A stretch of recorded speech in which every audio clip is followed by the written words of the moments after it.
السلام علیکم ورحمۃ اللہ وبرکاتہ۔ بسم اللہ الرحمن الرحیم۔ دوستو، یہ 1282 ہجری کی بات ہے، یعنی آج سے تقریباً 160 سال پہلے کی۔ سعودی عرب کے بریدہ شہر میں منیرہ نامی ایک نیک اور صالح خاتون نے مرنے سے پہلے اپنے زیورات بھائی کے حوالے کیے کہ میری وفات کے بعد ان زیورات کو بیچ کر ایک دکان خرید لیں، پھر اس دکان کو کرائے پر چڑھائیں اور آمدن کو محتاجوں پر خرچ کر دیں۔ بہن کی وفات کے بعد بھائی نے وصیت پر عمل کرتے ہوئے ان کے زیورات بیچ کر بہن کے نام پر 12 ریال میں ایک دکان خرید لی۔ اس زمانے میں 12 ریال کی بڑی ویلیو ہوتی تھی اور اسے کرائے پر چڑھا دیا، اور کرائے کی رقم سے محتاجوں کے لیے کھانے پینے کی اشیاء خرید کر دی جاتی رہی۔ یہ سلسلہ پورے 100 سال تک جاری رہا۔ 100 سال بعد دکان کی ماہانہ کرایہ 15,000 ریال تک پہنچ چکا تھا۔ اس رقم سے ضرورت مندوں کے لیے اچھی خاصی چیزیں خرید کر دی جاتی تھی۔ پھر وہ دن آیا کہ سعودی حکومت نے بریدہ کی جامع مسجد میں توسیع کرنے کا فیصلہ کیا، اور یہ دکان توسیع کی ضد میں آ رہی تھی۔ چنانچہ حکومت نے 5 لاکھ ریال میں یہ دکان خرید لی۔ دکان کی دیکھ بھال کرنے والے امانت دار شخص نے اس خطیر رقم سے ایک دوسری جگہ ایک پوری عمارت بنا لی، جو کہ 4 بڑی دکانوں اور 3 فلیٹس پر مشتمل تھی۔ ان دکانوں اور فلیٹ سے اب ماہانہ لاکھوں ریال کرایہ آتا ہے، اور یہ کرایہ اللہ کی راہ میں خرچ کیا جاتا ہے۔ 150 سال پہلے اس نیک خاتون نے 12 ریال اللہ کی راہ میں صدقہ جاریہ کے طور پر پیش کیے تھے۔ آج وہ 12 ریال لاکھوں ریالوں میں تبدیل ہو گئے ہیں۔ اس دوران جو اجر مرحومہ کو ملتا رہا ہوگا، اس کا حساب کتاب تو اللہ تعالیٰ کو ہی معلوم ہوگا۔ سوچئے کہ بات یہ ہے کہ اگر وہ اپنے ان زیورات کو سماج کی روایت اور رسم کے مطابق اپنی بیٹی کو دیتی، اور بیٹی آگے اپنی بیٹی کو دیتی، پوتی تک پہنچتے پہنچتے یہ زیورات بوسیدہ اور آؤٹ آف فیشن ہوتے، پھر کہیں پھینک دیے جاتے۔ لیکن اس نیک خاتون نے صدقہ جاریہ کا جو خوبصورت فیصلہ کیا، اس کی بدولت 150 سال سے زائد عرصہ ہوا لاکھوں محتاج لوگ اس سے مستفید ہو رہے ہیں۔ اللہ تعالیٰ کی راہ میں پیش کیے ہوئے صدقے کو حقیر اور کمتر نہ سمجھیں۔ اللہ تعالیٰ صدقات اور خیرات میں برکت ڈالتا ہے اور بڑھاتا ہے۔ اللہ اکبر، اللہ اکبر۔ دوستو، اسی طرح ہماری تاریخ میں بہت بڑا خوبصورت نام عبداللہ بن زید رحمت اللہ تعالی کا ہے۔ آپ نے ساری زندگی نکاح نہیں کیا، جوانی گزر گئی، بڑھاپا آیا۔ ایک دن بیٹھے حدیث مبارکہ پڑھ رہے تھے تو اس میں نبی کریم صلی اللہ علیہ وسلم کا فرمان پڑا، جس کا مفہوم یہ تھا کہ جنت میں کوئی اکیلا نہیں ہوگا۔ جو نکاح کی عمر میں نہیں پہنچا یا پہنچا بھی تو کسی وجہ سے نہیں ہوا، اور وہ مسلمان ہی مرا، تو اللہ مسلمان مردوں اور عورتوں کا جنت میں آپس میں نکاح کر دے گا۔ جب یہ حدیث پاک پڑھی تو دل میں خیال آیا کہ یہاں تو نکاح نہیں کیا تو جنت میں ہونا ہی ہونا ہے، تو جنت میں میری بیوی کون ہوگی؟ دعا کی کہ یا اللہ مجھے دکھا تو صحیح جنت میں میری بیوی کون ہوگی۔ پہلی رات دعا قبول نہیں ہوئی، دوسری رات بھی دعا قبول نہیں ہوئی، تیسری رات دعا قبول ہو گئی۔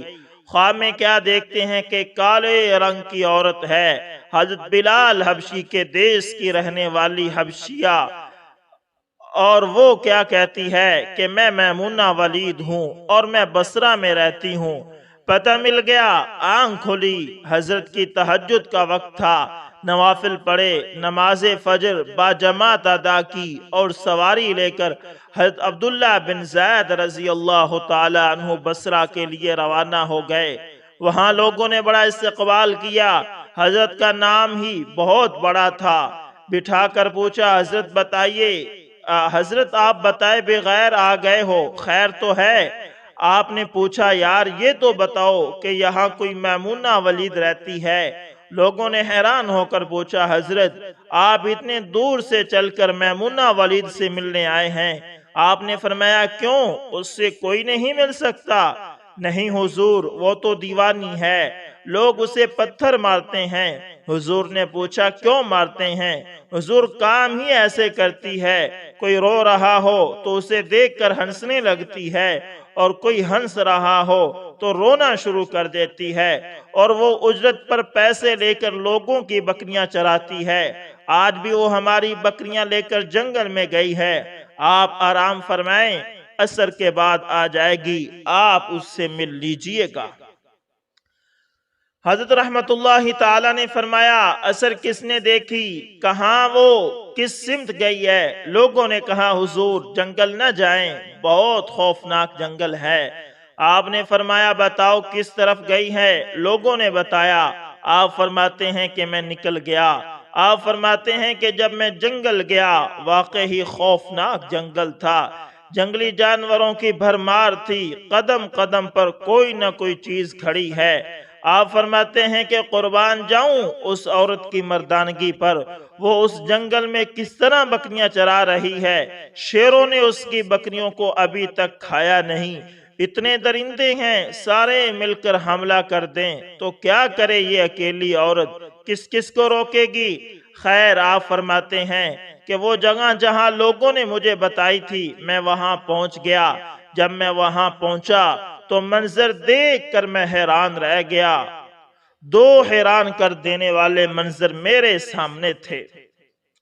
پہلا یہ کہ میمونہ ولید بکریاں نہیں چرا رہی تھی، بلکہ اس جنگل میں جائے نماز بچھا کر نوافل پڑھ رہی تھی، پر بکریاں چرانا تو بہانہ تھا، یہ تو بہانہ تھا کنارہ کشی کا۔ لوگ یہی سمجھتے تھے میمونہ سارا دن بکریاں چراتی ہے، لیکن میمونہ بکریاں نہیں چرا رہی تھی۔ دوسرا کیا دیکھا کہ میمونہ تو نماز پڑھ رہی ہیں، پھر بکریاں کون چرا رہا ہے؟ بکریاں تو ایک جگہ نہیں رکتی، کہیں ادھر جاتی ہیں کہیں ادھر۔ آپ فرماتے ہیں کہ میمونہ نماز پڑھ رہی تھی اور شیر بکریاں چرا رہے تھے، بکریاں چر رہی ہیں، شیر ان کے ارد گرد گھوم رہے ہیں۔ اگر کوئی بکری بھاگتی ہے اس کی فطرت ہے شرارت کرنا، تو شیر اسے پکڑ کر واپس لے آتا ہے، لیکن کہتا کچھ نہیں۔ آپ فرماتے ہیں کہ میں حیران و پریشان کھڑا تھا کہ یہ کیسے ہو گیا ہے، یہ فطرت کیسے بدل گئی؟ لوگ کہتے ہیں فطرت نہیں بدلتی، یہ شیروں اور بکریوں میں یاری کیسے ہو گئی؟ آپ فرماتے ہیں میں دنگ حیران و پریشان کھڑا ہو گیا، مجھے نہیں پتا کہ کب میمونہ ولید نے نماز ختم کر دی اور مجھے مخاطب کر کے کہتی ہیں کہ اے عبداللہ ملنے کا وعدہ تو جنت میں تھا، آپ یہاں ہی چلے آئے۔ آپ فرماتے ہیں کہ میں حیران رہ گیا، اس سے پہلے تو ملاقات بھی نہیں ہوئی، تو حضرت میمونہ ولید کو میرا نام کیسے پتا چلا؟ تو آپ فرماتے ہیں کہ میں نے حضرت میمونہ ولید سے سوال کیا کہ اس سے پہلے ہم ملے نہیں، ملاقات نہیں ہوئی، تو میرا نام تجھے کیسے پتا چلا؟ آپ کو جواب ملا کہ حضرت میمونہ فرماتی ہیں کہ عبداللہ جس اللہ نے رات کو تجھے میرے بارے میں بتایا ہے، جس اللہ نے رات کو تجھے میرے بارے میں آگاہ کیا ہے، اسی اللہ نے مجھے آپ کے بارے میں بتایا ہے۔ آپ فرماتے ہیں کہ جس چیز نے مجھے سب سے زیادہ حیران کیا وہ یہ تھا کہ یہ فطرت کیسے بدلی۔ میں نے حضرت میمونہ ولید سے پوچھ ہی ڈالا آپ یہ تو بتاؤ کہ یہ شیروں نے بکریوں کے ساتھ یاری کیسے کر لی؟ یہ تو غذا ان کی ہے، اگر شیر بکریوں کے ساتھ یاری لگائے گا تو کھائے گا کہاں سے؟ یہ کیسے معاملہ ہو گیا؟ تو حضرت میمونہ ولید فرماتی ہیں کہ جب سے میں نے رب سے صلح کر لی ہے اس دن سے ان شیروں نے بھی میری بکریوں کے ساتھ صلح کر لی ہے۔ اللہ اکبر، اللہ اکبر۔ آج ہم بھی اللہ کے ساتھ صلح کریں، اللہ کو اپنا بنائیں۔ دوستو اسی طرح ایک شادی شدہ لڑکی اپنی ماں کے پاس آئی اور کہا کہ میں اپنے شوہر کو اب 1 منٹ برداشت نہیں کر سکتی، روز روز کے جھگڑوں سے میں تنگ آ گئی ہوں، میرا دل کرتا ہے کہ اسے مار دوں، لیکن قانون سے ڈر لگتا ہے کہ میری بھی زندگی برباد ہو جائے گی۔ ماں نے کہا یہ کوئی ایسا مسئلہ نہیں ہے، میں تمہیں ایک زہر دیتی ہوں، یہ ایسا ایسا کام کرتا ہے، روزانہ اسے تھوڑا تھوڑا کھانے میں دینا، بس کھانا لذیذ بنانا کہ اسے شک نہ ہو۔ لڑکی خوش ہو گئی۔ ماں نے کہا لیکن تمہارے گھر روزانہ جھگڑے ہوتے ہیں، سارا خاندان جانتا ہے تمہاری نہیں بنتی، شک پھر بھی تم پر جائے گا، تو جتنے عرصے میں یہ زہر کام کرے گا تم گھر کا ماحول بدل دو، پیار محبت سے رہو، گھر میں امن اور شانتی بناؤ، بیچارہ کچھ عرصے کا مہمان ہے، اس پر شک نہ کرو، بے جا فرمائشیں نہ کرنا، خود کو بنا سنوار کر رکھنا، میٹھی زبان استعمال کرنا، تاکہ نہ شوہر کو نہ اس کے خاندان کو بعد میں شک ہو کہ اس کی موت کی ذمہ دار تم ہو۔ اس لڑکی نے کہا ہاں کچھ عرصہ کے لیے میں یہ کر لوں گی۔ وہ زہر کی پڑیا لے گئی۔ مہینے بعد وہ آئی اور ماں سے کہا کہ زہر کا کوئی توڑ ہے؟ ماں نے کہا کیوں؟ لڑکی نے کہا میں نے چند دن اسے پابندی سے زہر دیا، لیکن وہ تو بہت بدل گیا، میرا اتنا خیال رکھتا ہے، مجھے اتنی محبت اس نے دی کہ میں شرمندہ ہو گئی کہ یہ میں نے کیا کر دیا، اب میں کیا کرنے جا رہی ہوں، یعنی میں اپنے اس شوہر کی قاتل بننے جا رہی ہوں جو مجھے محبت دیتا ہے۔ ماں میں اسے چند دن زہر دے چکی ہوں، اب کیا ہوگا؟ ماں نے کہا کچھ نہیں ہوگا، وہ ہاضمے کا چورن تھا، اس کی زندگی میں زہر تو تم تھی، کسی رشتے میں یہ زہر میاں ہوگا، کسی میں بیوی، لیکن خاندان میں بڑے بزرگ برحال ہاضمے کے وہ چورن ہوتے ہیں جو رشتے کی اس ہانڈی کو ذائقہ اور جینے کا سلیقہ دیتے ہیں۔ اللہ اکبر اللہ اکبر، ایسی بھی عقل مند مائیں ہوتی ہیں۔ دوستو اسی طرح وہ اس بات کو فقط اپنی غلطی کہہ رہی تھی، مگر در حقیقت اس نے ایک انسانی جان لے کر پوری انسانیت کو قتل کرنے کا گناہ آپ نے سر لے لیا تھا، اور قتل محض گناہ نہیں جرم بھی تھا۔ قتل ہونے والا کوئی اور نہیں، اس کا اپنا شوہر تھا جو زبان سے محروم تھا۔ آپ سنیے اس کی کہانی اسی کی زبانی۔ وہ کہتی ہے کہ میرا نام نمیرہ اعجاز ہے، میرا تعلق سندھ کے شہر بدین سے تھا، میری شادی ایک ایسے شخص سے کی گئی جو زبان سے بول نہیں سکتا تھا، گو کہ شادی کے لیے میری رضامندی پوچھی گئی تھی، مگر دلی طور پر رضامند نہ ہونے کے باوجود والدین کے احترام میں خاموش رہی تھی اور ان کی رضا کو اپنی رضا تسلیم کر لیا تھا۔ یوں میری شادی تقی احمد سے ہو گئی۔ میری زندگی میں بس ایک دکھ تھا کہ میرا شوہر بول نہیں سکتا تھا، باقی ہر چیز بیسے سکون ہی سکون تھی، میرے بن مانگے مجھے ہر چیز مل جاتی تھی، میرا شوہر جو کچھ بھی کما کر لاتا آ کر میرے ہاتھ پر رکھتا، میرے بن کہے ہر ماہ میرے لیے نیا سوٹ آ جاتا، ہر مہینے نئے جوتے آ جاتے، اور ہر دوسرے ہفتے ہم دونوں میاں بیوی شاپنگ کے لیے چلے جاتے۔ ان سب باتوں کے باوجود سب سے بڑی کمی ایک ہی تھی کہ میرا شوہر بول نہیں سکتا تھا۔ وہ وہاں کی وہاں ہی موجود تھی۔ میری یہ خواہش اس وقت کاش میں بدل جاتی جب میری سہیلیاں مجھ سے اپنے شوہروں کے ساتھ محبت بھری ہونے والی گفتگو سانجھی کرتی، اور اس وقت یہ خواہش مجھے کسی اور کی طرف متوجہ کرنے پر مجبور کر دیتی، جب میاں بیوی کا ملاپ ہوتا اور دونوں بول کر جذبات کا اظہار کرتے تھے، میں نے انہی باتوں سے بددل ہو کر کسی غیر مرد کے متعلق سوچنا شروع کر دیا، جس کو دوستی اور محبت کے نام پر اپنا جسم سونپ دوں اور وہ بدلے میں میرے حسن کی ستائش کرے۔ اپنی اسی خواہش کی تکمیل کے لیے میں نے ایک مقامی نوجوان کو چن لیا جو وڈیرے کا بیٹا تھا۔ وڈیرا خود بھی ظالم تھا اور اس کا بیٹا اس سے 2 ہاتھ آگے تھا۔ اب کہلے وہ ظالم نہیں درندہ تھا۔ مجھے یقین تھا کہ اگر لوگ میرے کردار پر شک کریں گے تو بھی میرے نام کے ساتھ اس وڈیرے کا نام جوڑتے ہوئے کانپنے لگیں گے۔ میں لوگوں کی بزدلی سے واقف تھی، اس لیے اپنے ناجائز تعلقات کسی بھی سے بھی چھپا کر نہ رکھے، بلکہ کھل کر گناہ کرنے لگی گو کہ مجھے سارے علاقے نے وڈیرے کے بیٹے کے ساتھ دیکھا۔ لوگوں کو یقین تھا کہ ہمارے تعلقات ناجائز ہیں، مگر اس کے باوجود کسی کی جرت نہ تھی کہ زبان سے کوئی لفظ کہہ پاتا، یہاں تک کہ میرے شوہر نے خود مجھے اپنی آنکھوں سے حالت غیر میں وڈیرے کے ساتھ دیکھ لیا۔ چونکہ میرے شوہر کا تعلق میڈل کلاس فیملی سے تھا، وہ وڈیرے کا کچھ نہیں بگاڑ سکتا تھا، اس لیے اس نے وڈیرے کو تو کچھ نہ کہا، مگر بعد میں مجھے پیٹنا شروع کر دیا۔ زندگی میں پہلی بار میرا شوہر مجھ پر غصہ ہوا تھا، اور یہ غصہ اس کی موت کی وجہ بن گیا۔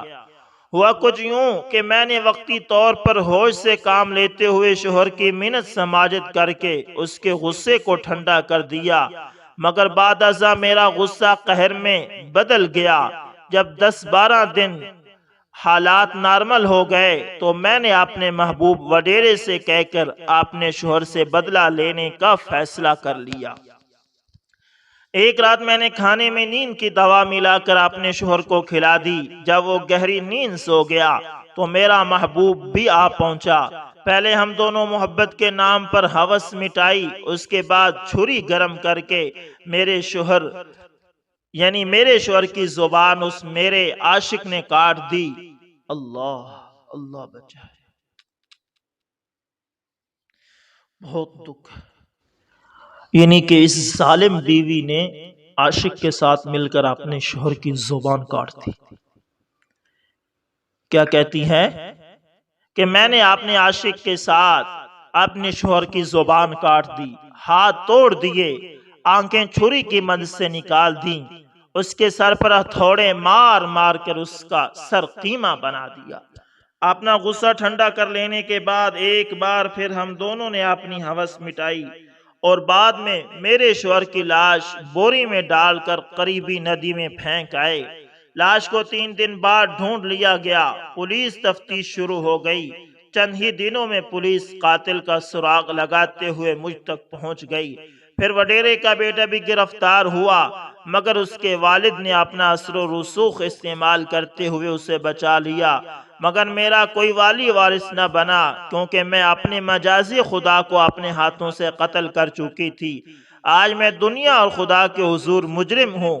مجھ پر اس قدر مضبوطی سے کیس بنایا گیا ہے کہ مجھے سزائے موت یقینی ہے۔ میں اپنی کہانی میں بس اتنا سبق دینا چاہتی ہوں کہ اگر آپ کے ہم سفر میں کوئی کمی کوتاہی ہے تو آپ اسے قبول نہ کریں، اگر اسے قبول کرنے کے بعد کسی خامی کا پتہ چلے تو اس سے علیحدگی اختیار کر لیں، اسے ہرگز قتل نہ کریں۔